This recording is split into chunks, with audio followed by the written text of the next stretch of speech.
தினமலர் நாளிதழ் பட்டாசு உற்பத்தியாளர் சங்கம் இணைந்து சிவகாசியில் நடத்திய பாதுகாப்பு விழிப்புணர்வு கருத்தரங்கில் தொழிலாளர்கள் ஆர்வமுடன் பங்கேற்றனர்.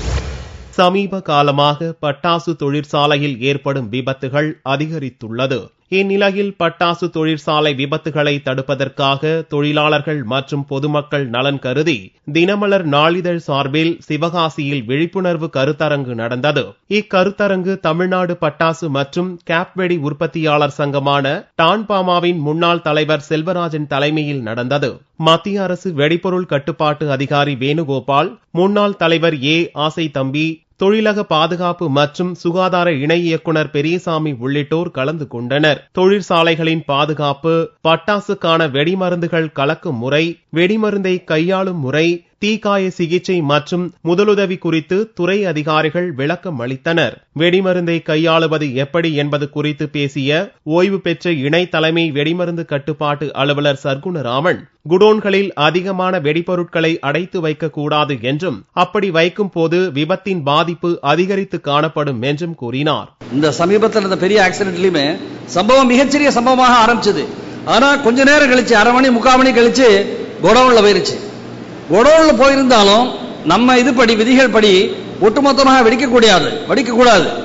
எப்போ ஒட்டுமொத்தமாக வெடிக்கும் அப்படின்னு கேட்டீங்கன்னா, மருந்தினுடைய தனியாக மருந்து இருக்கிறச்சே தான் அது ஒட்டுமொத்தமாக வெடிக்கக்கூடிய வாய்ப்பு இருக்கு. சோ அந்த இடத்துல என்ன பண்ணியிருந்தாங்க, அவங்க தன்னுடைய பேராசையினால அதிகமான வெடிமருந்து, கலர் மருந்து கலவை ட்ரை பண்ணாது எல்லாம் அந்த பக்கத்துல வச்சிருந்தாங்க ஒரு ஐடியா. இதெல்லாம் ஏன் அப்படின்னா, துணிஞ்சு தப்பு செஞ்சதுனால. சோ வெடிபொருள்ல டைரக்டா கரிமருந்தை ஹேண்டில் பண்றச்சேயோ, டைரக்டா ஒயிட் பவுடர் ஹேண்டில் பண்றச்சேயோ, டைரக்டாக கலர் மணி மருந்தை ஹேண்டில் பண்றச்சேயோ, அந்த வெடிமருந்த வேற வெடிமருந்த அது இன்னும் குழாயில போடல, அது சட்டியில இன்னும் போடல, அது தெரியல போட்டு இதுவா பண்ணல. அப்படி இருக்கிற வெடிமருந்த ரொம்ப ஜாக்கிரதையாக நம்ம கவனத்தோட அதை கலக்கணும். வீட்டில் சுத்தம் செய்வதற்காக பயன்படுத்தப்படும் வேதிப்பொருட்களை கவனமாக கையாள வேண்டும் என்றும் தீக்காய மற்றும் பிளாஸ்டிக் அறுவை சிகிச்சை நிபுணர் டாக்டர் ஜெயராமன் அறிவுறுத்தினார். வீட்லயும் இந்த தரையெல்லாம் கழுவுறதுக்கு சில பொருட்கள் யூஸ் பண்ணுவாங்க, அதுலயும் கெமிக்கல்ஸ் இருக்கு. பட் யூஸ்வலா அது அதனோட கான்சென்ட்ரேஷன் ரொம்ப கம்மியா இருக்கும்.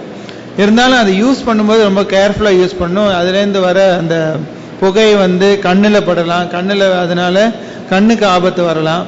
அதனால அது வீட்டில் அவங்க உபயோகிக்கும் பொழுதும் ரொம்ப ஜாகிரதையாக அதை பயன்படுத்தணும். இக்கருத்தரங்கில் கலந்து கொண்ட பட்டாசு உற்பத்தியாளர்கள், போர்மேன்கள், சூப்பர்வைசர்கள், தொழிலாளர்கள் ஆகியோர் விபத்தை தவிர்க்கவும் பாதுகாப்பாக பட்டாசு தயாரிக்க சட்ட விதிமுறைகளுக்கு கட்டுப்படுவோம் என்றும் உறுதிமொழி எடுத்துக் கொண்டனர்.